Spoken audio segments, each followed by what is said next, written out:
Magandang araw. Ako nga po pala si Kate.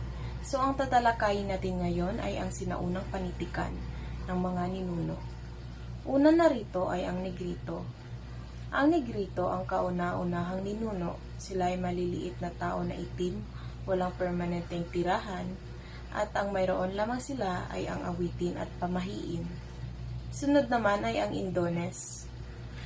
Ang Indones ang kauna-unahang nandayuhan sa kapuluan. Mayroon silang permanenteng tirahan, mayroon silang alamat, epiko, pamahiin at kwentong bayan. Unang pangkat ng Indones. Sila ay matataas, maputi ang balat, malapad ang noo, matatangos ang ilong at naninipis ang labi. Ikalawang pangkat naman ay pandak, maiitim, malalaki ang ilong, makapal ang labi, at malaki ang panga. Sunod naman ay ang Malay. Sinasabing mas matalino di umano ang mga Malay kaysa sa mga naunang ninuno. Ang kanilang tirahan ay mas maganda at matibay.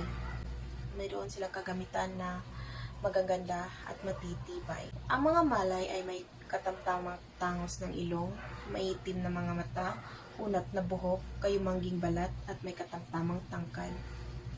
Unang pangkat ng Malay. Sila ay naging ninuno ng Bantok, Igorot at Tingulanes. May pananampalatayang pagano at awiting panrelihiyon. Kalawang pangkat naman ay sila ay ang may dala ng mga wika, alpabetong alibata, alamat, kwentong bayan, karunungang bayan at sistemang pamahalaan. Ikatlong pangkat naman ay sila ay naging ninuno ng mga Muslim sa Mindanao. Sila rin ay may dalang epiko, kwentong bayan, alamat at pananampalatayang Muslim. Ang susunod naman ay ang Insik. Malaking ambag sa mga salitang hiram ng mga Filipino ang mga insik tulad ng bataw at bakya, ate, at apyan. Ang impluwensya ng insik sa ating mga Pilipino ay ang pagiging mahigpit na pagkakatali ng pamilya, magalang, ang pagkamatipid at masinop. Unang pangkat ng insik ay galing sa Fujian, China na tinatawag na manggugusi. Ikalawang pangkat naman ay nagmula sa Mei, China at sila ang nag-ugat ng alae ng mga taga Batangas. Bombay. Unang pangkat ng Bombay.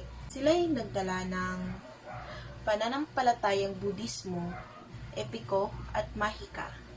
Ikalawang pangkat ay sila ay nagdala ng pananampalatayang Brahmanistiko at panitikang epiko, awiting bayan at liriko. Sunod naman ay ang Arabe at Persiano. Hatid nila ang impluwensang pampanitikan gaya ng epiko, dula, alamat, kwentong bayan. So, ang mga Arabe at Persiano ay dumating sa ating bansa upang mangalakal at magpalaganap ng paniniwalang Islam sa paraang sultanato.